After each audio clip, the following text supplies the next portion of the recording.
Mesdames, Messieurs, bonsoir. Merci de nous recevoir chez vous comme tous les lundis pour l'émission Grand Format qui parle de l'affaire Karim Wade aujourd'hui et d'autres affaires judiciaires qui font en tout cas l'actualité. Principalement quand même l'affaire Karim Wade qui est une affaire présumée de détournement de plusieurs milliards de nos francs. Plusieurs recours de la défense rejetés. Et pour en parler ce soir, nous avons l'honneur de recevoir Maître Dembassiri Bathily. Bonsoir, Oui. Maître. Oui, bonsoir. Vous êtes donc l'un des avocats de Karim Wade. Je l'ai dit tout à l'heure, plusieurs recours rejetés. Quelle est la suite à votre niveau? Merci. Il me semble déjà important de revenir sur des précisions. Naturellement, une chaîne de télévision n'étant pas un prétoire, vous comprendrez que j'ai une réserve. Je ne suis pas là pour plaider d'une affaire. Je vais essayer, dans la mesure du possible, de faire des éclairages. Déjà à l'entame et dès que dans la formulation de la question, vous touchez du doigt un des grands problèmes qui se pose déjà au niveau de l'information et de la compréhension que le public a de cette affaire. Il ne s'agit pas de détournement. Et je crois que dans la communication en général, et peut-être j'en impute parfois la responsabilité à la presse, on semble parler d'un certain nombre d'affaires comme s'il s'agissait de détournement. Vous savez qu'en matière de deniers publics, il n'y a que des délits qui sont prévus par la loi. Le détournement de deniers publics, c'est-à-dire que quelqu'un à qui on a confié des fonds, ça peut être un comptable public, ça peut être n'importe qui.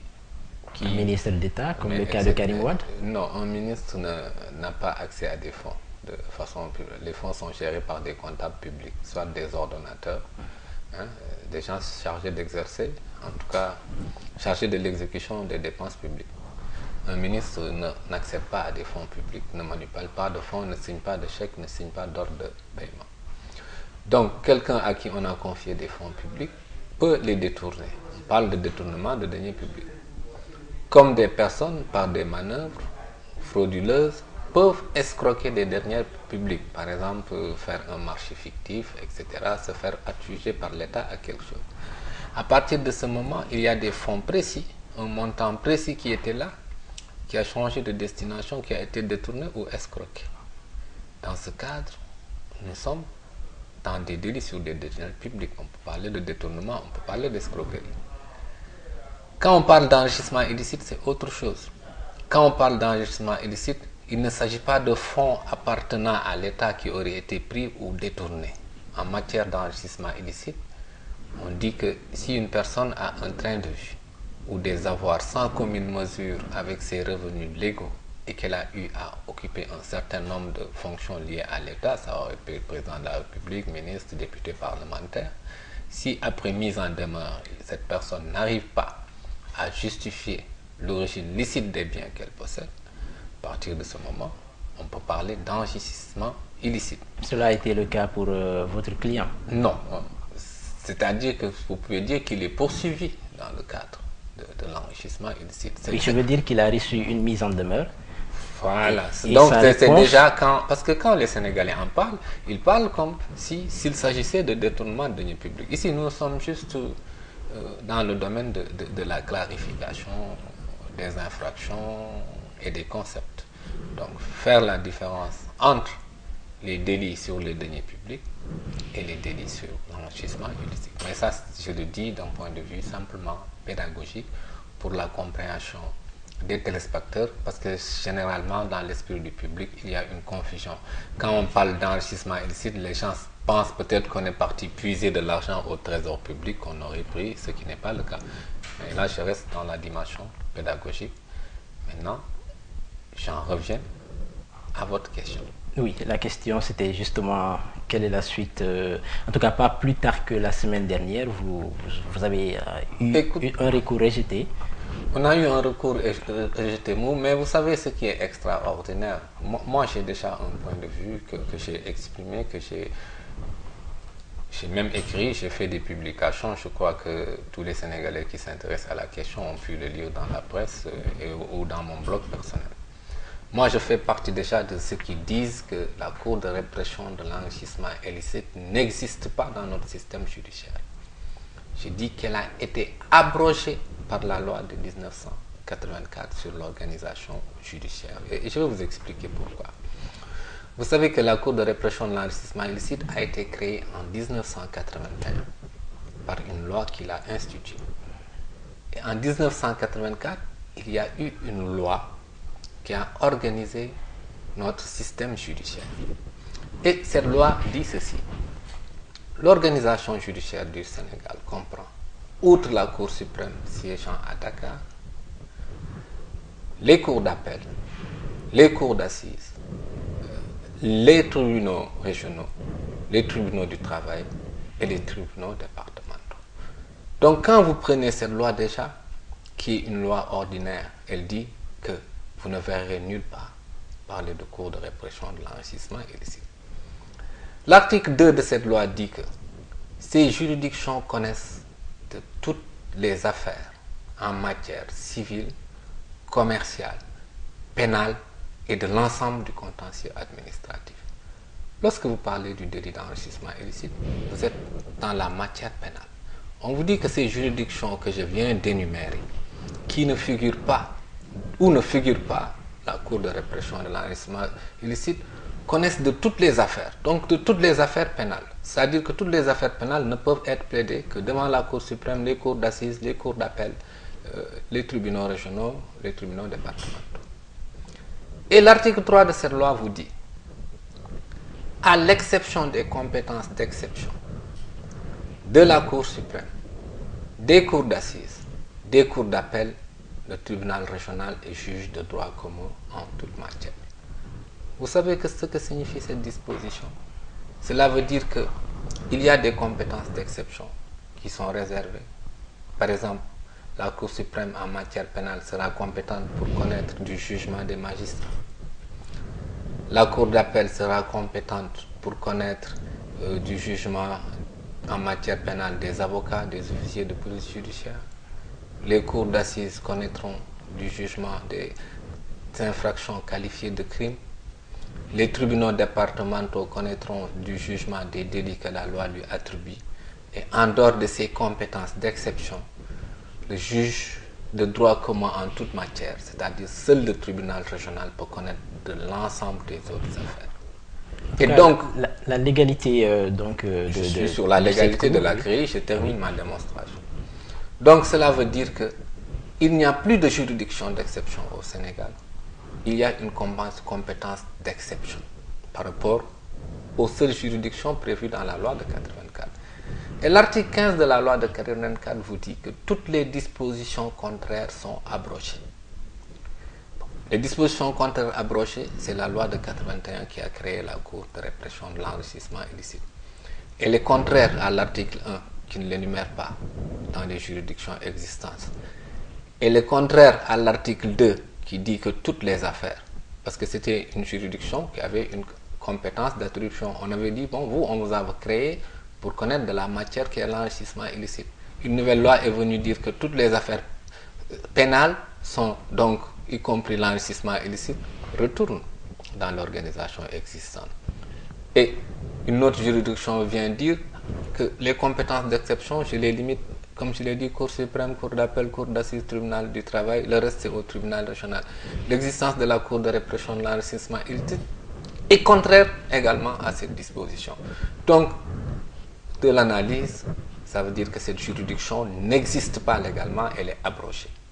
Et cela fait justement partie des recours que vous avez déposés et qui ont été rejetés. Nous avons déposé un certain nombre de recours parce que non seulement nous pensons qu'on fait fonctionner une juridiction qui n'existe pas dans le système légal sénégalais, mais on fait fonctionner une juridiction qui viole la Constitution du Sénégal. Cette juridiction a des règles de fonctionnement contraires à l'ensemble des droits et garanties fondamentaux octroyés aux citoyens dans la Constitution du Sénégal et même dans les règles de droit commun. Et donc cette juridiction est une juridiction hors norme et le résultat des recours que nous sommes en train de faire démontre de plus en plus qu'elle ne se contente pas seulement d'être une juridiction hors norme, elle est une juridiction hors contrôle. Or, quand une juridiction est hors norme et hors contrôle, cette juridiction devient un instrument d'arbitraire, puisque toutes les décisions qui peuvent être prises ne pourront être ni contestées en violation des garanties des droits fondamentaux. Vous savez, il y a des questions très simples. Lorsqu'on vous arrête, mais vous avez le droit au moins de dire, écoutez, on m'a arrêté, l'arrestation est arbitraire. Qu'un juge tranche cette question. Vous êtes dans cela a été le cas pour vous? Non, cette juridiction dit non. Toutes les décisions qu'on prend sont des vérités absolues, pas discutables. Mais vous avez vu ça dans quel pays du monde? Là où le droit a un recours effectif, le droit pour toute personne faisant l'objet d'une atteinte à ses droits fondamentaux, l'État a l'obligation de lui aménager et de lui prévoir un recours utile. Vous avez là une juridiction qui peut prendre toutes les décisions. Aucun contrôle, aucune juridiction ne peut en connaître. Nous estimons également qu'il appartient aux juridictions de l'ordre supérieur de contrôler les juridictions inférieures. Aujourd'hui, nous sommes en train, à travers ces recours, de tester la fiabilité, la crédibilité de l'ensemble de notre système judiciaire. C'est la raison pour laquelle nous estimons que la chambre d'accusation a des compétences. Nous soumettons les questions à la chambre d'accusation. La Cour suprême a des compétences. Elle s'est déclarée incompétente, qu'à cela ne tienne. Nous la saisirons d'autres recours. Nous saisirons également la Cour suprême. Sachant qu'elle va certainement se déclarer dans ce cas, nous exercerons, incompétente.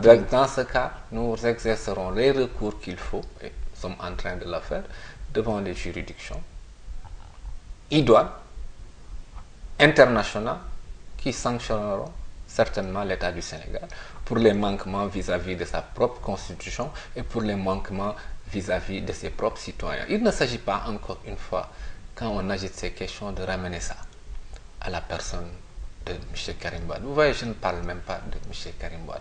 Je parle de l'état de droit. Je parle de la démocratie.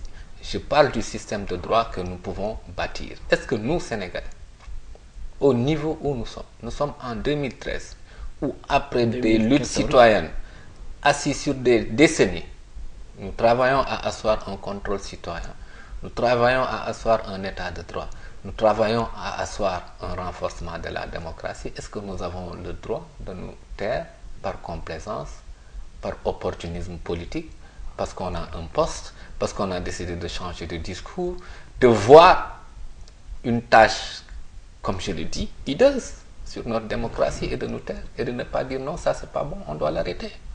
C'est le débat qui se pose aujourd'hui. Quand je vous parle, ce n'est pas par rapport à une affaire. Je ne peux pas vous parler de manière factuelle ou de manière singulière en me référant à une affaire.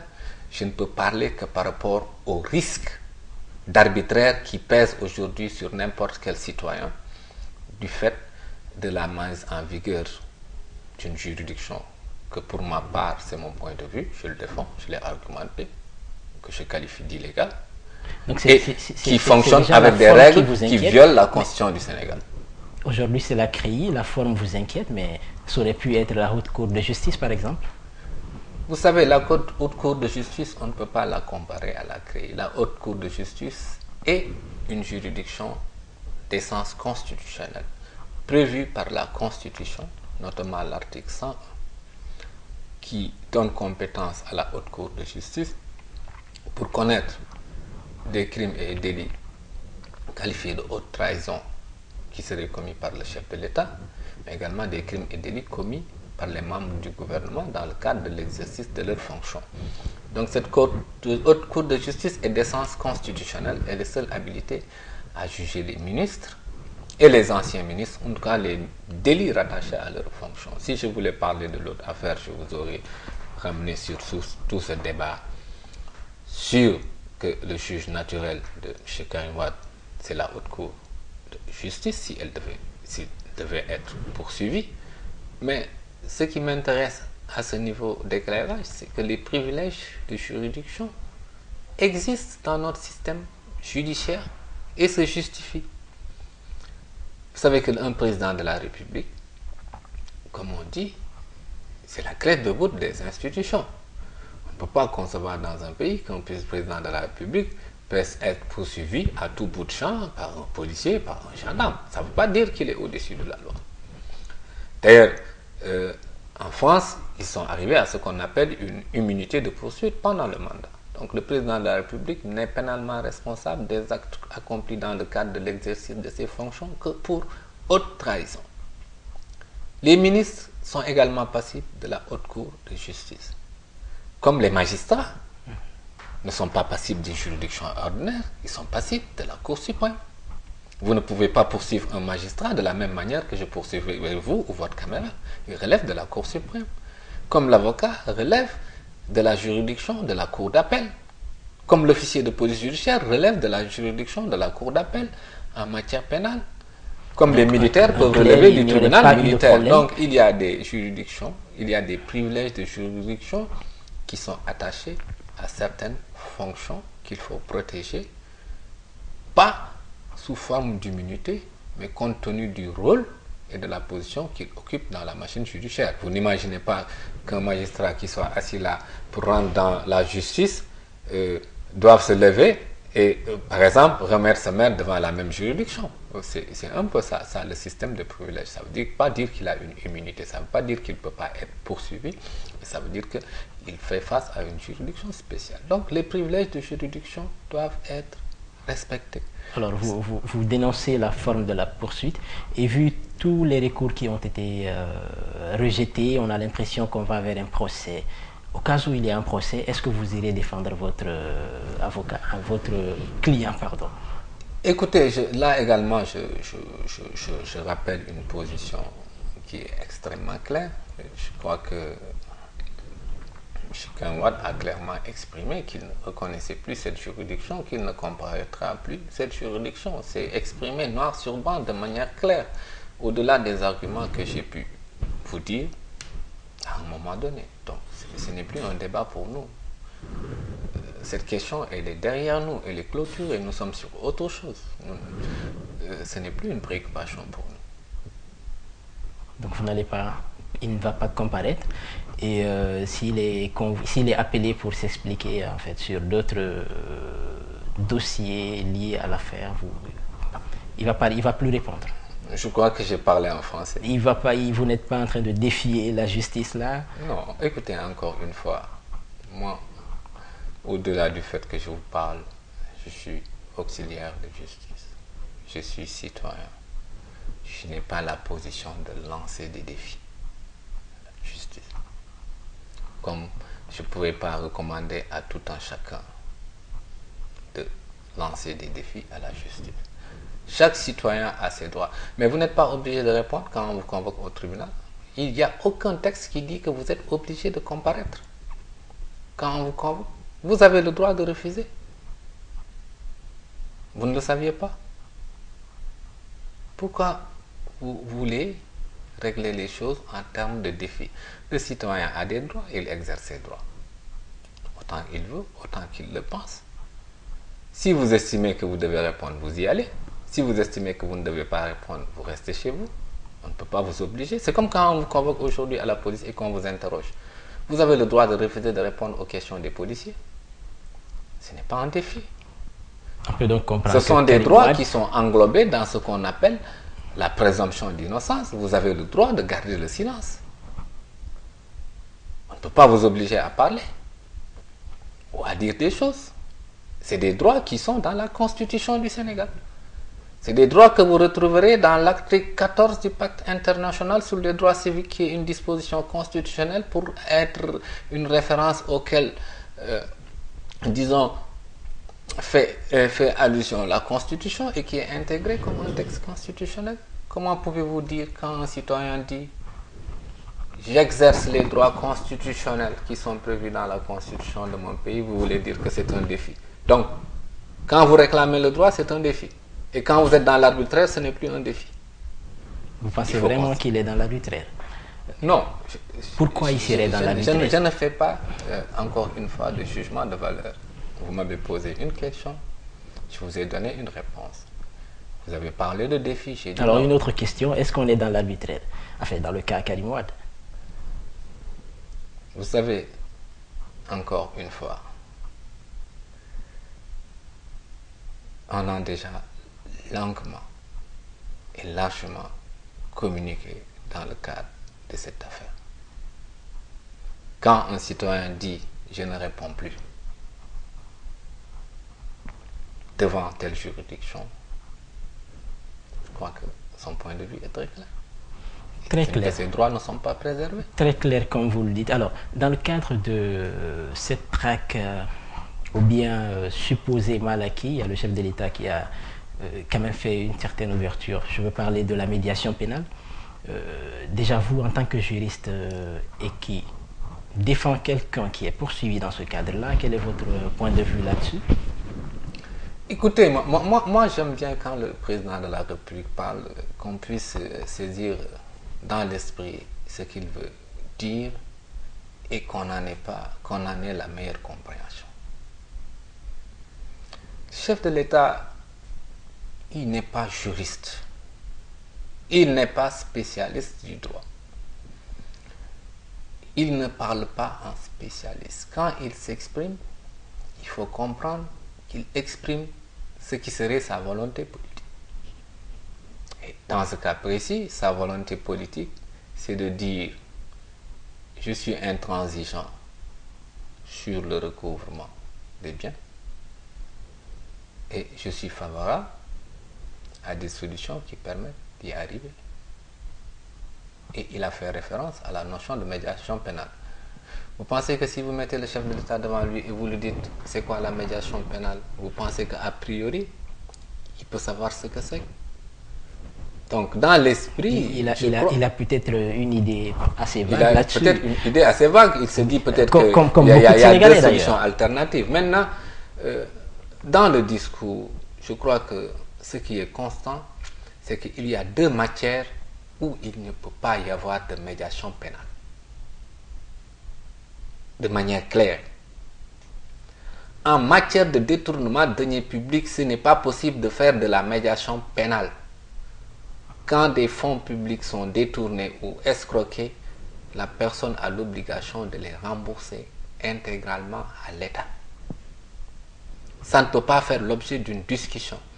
Il n'y a aujourd'hui aucune autorité qualifiée au niveau de l'État pour pouvoir, dans le cadre d'une médiation, renoncer à des deniers publics. Je rappelle toujours une chance, l'origine de ces deniers. Les deniers publics sont dans la loi de finances. On a quand même vu un cas, même si cela n'a pas complètement abouti. Bon, je ne vais pas citer, mais vous laissez-moi, non, vous citerez parce que laissez-moi terminer. Donc ces deniers qui sont votés par l'Assemblée nationale, dans le cadre de la loi de finances, comportent des prévisions de recettes et des prévisions de dépenses. Quand des fonds publics sont détournés, c'est des recettes publiques. Vous ne pouvez pas, vous, quelque chose arrêté par l'Assemblée, détourné de son objectif, décider de le dépenser. C'est comme si vous-même vous transformez en ordonnateur public pour dire que l'État peut récupérer ça, l'État peut perdre ça. Qui a ce pouvoir? Est-ce que l'agent judiciaire de l'État qui représente l'État en justice a le pouvoir de dire l'État renonce à 1 franc de deniers publics? Je ne le pense pas. Mais si le chef de l'État agite l'idée, c'est parce qu'il pense qu'il est possible de le faire. Non, moi je pense qu'il faut qu'on sorte le chef de l'État de ce débat et qu'on reste dans un débat technique. Je vous dis que le président de la République, il exprime des volontés politiques.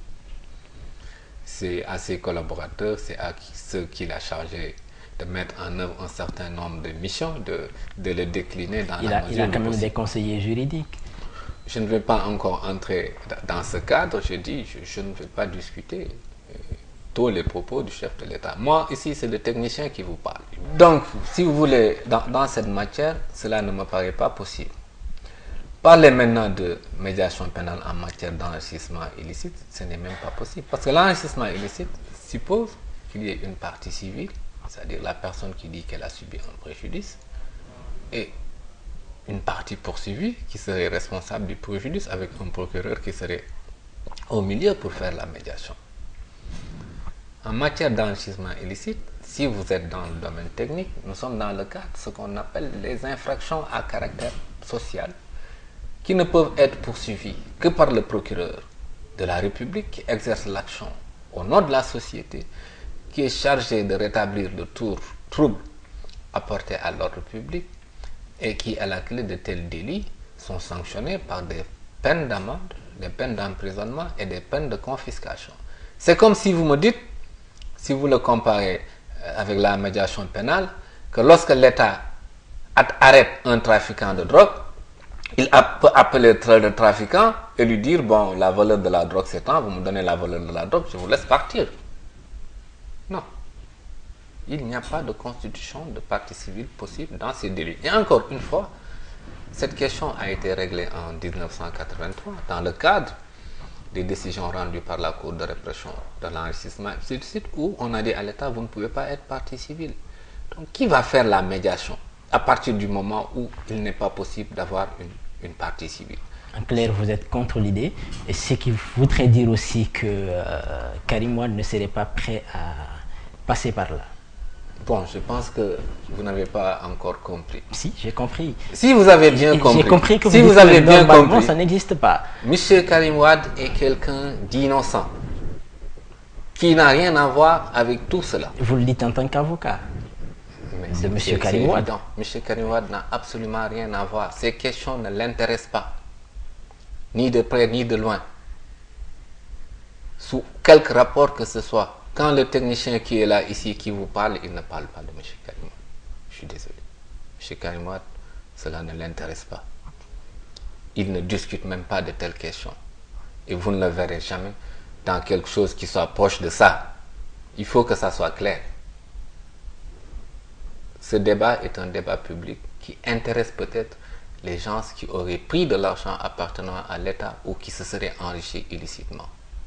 Et je crois que le point de vue est très clair. Dans ce type de délit, la médiation pénale n'est pas possible. Maintenant, le débat global que vous pouvez poser et qu'une réflexion devrait mener, c'est que est-ce qu'il n'est pas temps de faire le bilan de tout ceci, qui à mon avis a un impact politique très négatif, a une efficacité révélée douteuse, pour dire est-ce qu'il n'y a pas d'autre manière Impact beaucoup plus conforme. Négatif pour qui? Je dis qu'il y a d'une manière beaucoup plus conforme de poursuivre l'enrichissement illicite, de recouvrer les deniers publics en respectant les droits. Je pense que ce que je constate, c'est que depuis 2 ans, ce pays vit sous le coup de traque de ceci, de scandales politiques, judiciaires, de flop. Et ça a un inconvénient majeur. Il n'y a pas de visibilité pour le reste de ce qui se fait.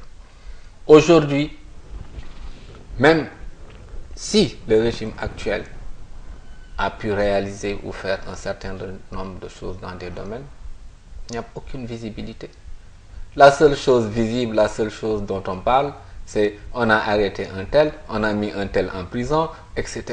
Ça va continuer jusqu'à quand? Et ça nous apporte quand? Aucune sérénité, pas de dialogue politique. Quel est le niveau du dialogue social? À quel prix, à quelle fin? Quels sont les résultats escomptés? Et quels sont les résultats obtenus? On dit en tout cas que c'est une affaire très politique, vous le pensez? Mais forcément, quand des politiques sont en cause, c'est une affaire politique. Quels sont les gens qui passent les chaînes de télévision à débattre? Est-ce que c'est des avocats? Est-ce que c'est des magistrats? Ou est-ce que c'est des politiciens que vous voyez? Quels sont les gens qui passent leur temps à polluer le débat politique? C'est les politiciens. Vous avez vu rarement les avocats se prononcer. Les avocats ont eu à se prononcer dans des cadres restreints, à des occasions limitées. Chaque fois que les avocats se sont prononcés, c'est parce que le procureur avait fait une sortie et ils ont estimé, conformément à leurs règles, devoir rétablir la vérité. En dehors de ça, vous n'avez pas vu les avocats communiquer. Vous n'avez même pas une communication des magistrats. Chaque jour, c'est les politiques que vous entendez. Et ces gens qui parlent, qui passent leur temps à débattre sur des choses dont ils ne connaissent ni le contenu. Ils partent d'informations mises dans la presse. Ils ne savent même pas si c'est vrai ou si c'est faux. Et ils l'exploitent sur la base de leur seule position partisane, sans aucun recul objectif, sans même savoir si c'est fondé ou c'est pas. Et c'est des opinions comme ça qui polluent le débat public. Alors on dit que le régime aurait peur de Karim Wade, surtout pour 2017.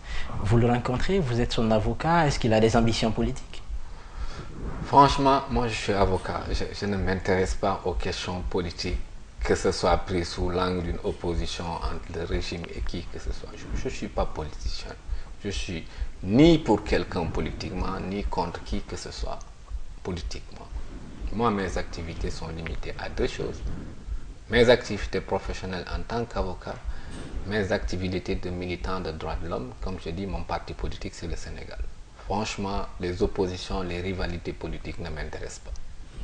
Vous le voyez quand même être candidat, enfin vous le côtoyez. Franchement, c'est le genre de questions que je ne me pose pas. Ma mission, c'est une mission de défense par rapport à des affaires précises. Les ambitions politiques des uns et des autres, ça ne me concerne pas, ça ne me regarde pas. Moi, je suis candidat à aucun poste politique. Je suis intéressé par aucun poste politique. Par contre, je reste un militant des droits de l'homme, quel que soit le régime que le Sénégal aura.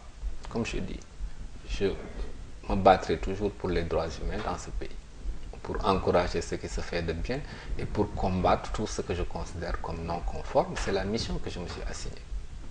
Les questions politiques, prise de position partisane, appartenance à un groupe, ambition de soutenir, ça ne m'intéresse pas, franchement. Quelle est la vraie information sur son état de santé, sur comment il vit tout cela?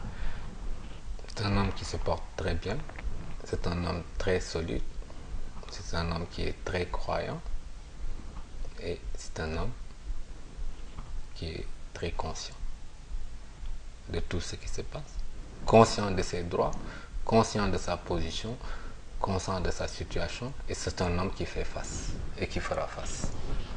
On a rapidement quelques minutes pour parler d'une autre affaire de justice qui a fait quand même l'actualité la semaine dernière. C'est la sortie de le procureur, c'est la sortie des avocats de Aïda Ndjong. Vous n'êtes certainement pas son avocat, mais en tant que juriste, comment vous voyez cette sortie? C'est une affaire que je connais. Vous savez, la sortie des avocats fait suite à la sortie du procureur de la République. Et je crois que c'est dans ce cadre qu'il faut le comprendre. C'est une réponse qui a été apportée à un certain nombre d'informations qui ont été publiées et mises à la disposition du public. Je crois que c'est le moment de faire attention à certaines dérives, parce que en dehors de cela, j'ai entendu également le ministère de la Justice dire que des dispositions vont être prises pour permettre au procureur de la République de communiquer. Je pense que c'est une excellente chose. Parce qu'en l'état de leur texte, même si des procureurs ont eu à communiquer, la loi ne leur permet pas. Mais quand le débat se retrouve à l'Assemblée nationale entre la majorité et l'opposition et que ça se transforme en séance de pugilat, j'ai dit il faut qu'on rétablisse et qu'on remette les pendules à l'heure. La communication d'un procureur de la République n'a pas et ne peut pas avoir pour objet de jeter en pâture une personne à l'opinion. Cette communication, elle est encadrée. Elle est nécessaire dans une société d'information où il y a un droit à l'information du public. Mais cette communication ne peut viser que trois choses. Quand il y a des informations inexactes ou mensongères qui circulent et qui sont distribuées, quand il y a une situation de nature à mener des troubles à l'ordre public, dans le cadre d'une instruction, le procureur peut, d'office, dans les pays où c'est organisé, à la demande du juge d'instruction ou à la demande même des parties concernées, communiquer en puisant des éléments objectifs du dossier, sans que cette communication ne puisse être en aucune manière une appréciation des charges et en respectant la présomption d'innocence, pour mettre fin à la rumeur, pour mettre fin au risque de trouble de l'ordre public. Par exemple, c'était pas le cas pour la sortie du procureur? Ce n'est pas mon impression, parce qu'il y a eu des commentaires. Quand vous divisez la fortune de quelqu'un à ce que combien un Sénégalais pourrait en avoir, on est loin de ce cadre. Ça, c'est à la limite jeté en pâture. Donc, cette communication des procureurs de la République est devenue nécessaire, mais cette communication doit être organisée. Et je dis que dans les pays où, en tout cas, la communication de la justice est prise en compte, je dis la police, aujourd'hui en direction de la communication, dans certaines affaires, ils communiquent. Pour les forces armées, vous avez la DIRPA. Pour la gendarmerie, vous avez une direction de la communication. Pour la justice, la communication est nécessaire. En France, vous avez au niveau de chaque cour d'appel ce qu'on appelle le magistrat délégué à la communication, qui est chargé de la communication. Dans les affaires sensibles et fortes, on va même jusqu'à désigner ce qu'on appelle un magistrat référent, qui sera l'interface de la presse pour donner un certain nombre d'informations, mais sans préjudice de la présomption d'innocence. Il ne faut pas qu'en donnant des informations, on donne l'impression qu'on établit la culpabilité ou qu'on jette en pâture une personne. Ce n'est pas le but et ce n'est pas le cas. Et quand j'entends les politiciens, je dis la presse, je dis oui, certains politiciens ont applaudi. Non. Quand on parle de sérénité dans la justice, justement, cette sérénité ne peut pas exister quand les politiciens mettent les pieds dans le plat. Quand des membres, par exemple, de l'exécutif qui sont astreints à un devoir de réserve en violation de la règle de la séparation des pouvoirs qui leur interdit de se prononcer sur des affaires judiciaires, se mettent à se prononcer, à faire des communiqués. Quand des parlementaires... Vous parlez des membres du gouvernement? Oui, certains membres ont eu à le faire. Non, je ne parle pas de porte-parole. Encore une fois, moi, je ne parle jamais de manière spécifique. Mon débat est toujours un débat sur des principes. Vous avez vu plusieurs fois des membres du gouvernement aller même jusqu'à faire des conférences de presse dans des affaires qui sont un trait à la justice. Vous avez vu des parlementaires faire des communiqués de presse sur des choses qui sont pendant devant la justice, au mépris de la présomption d'innocence, au mépris de la séparation des pouvoirs. Alors, quand les politiciens se mêlent des affaires judiciaires, comme on dit, quand la politique entre dans le prétoire, le droit sort par la fenêtre. Et malheureusement, dans certaines affaires, de mon point de vue, le droit est sorti non pas par la fenêtre, mais par le toit depuis très longtemps. Au Sénégal? Au Sénégal. Plus de droit? Oui. Je ne suis pas en Chine, je parle du Sénégal. C'est donc le mot de la fin. En tout cas, on vous remercie d'avoir accepté cette invitation. Je vous remercie. Merci, la RCS vous remercie. Merci à vous, mesdames et messieurs, qui nous suivez tous les lundis soirs dans l'émission Grand Format. Pour ceux qui l'ont raté, vous pouvez le retrouver sur le site www.dernièreminute.sn dès le mardi matin.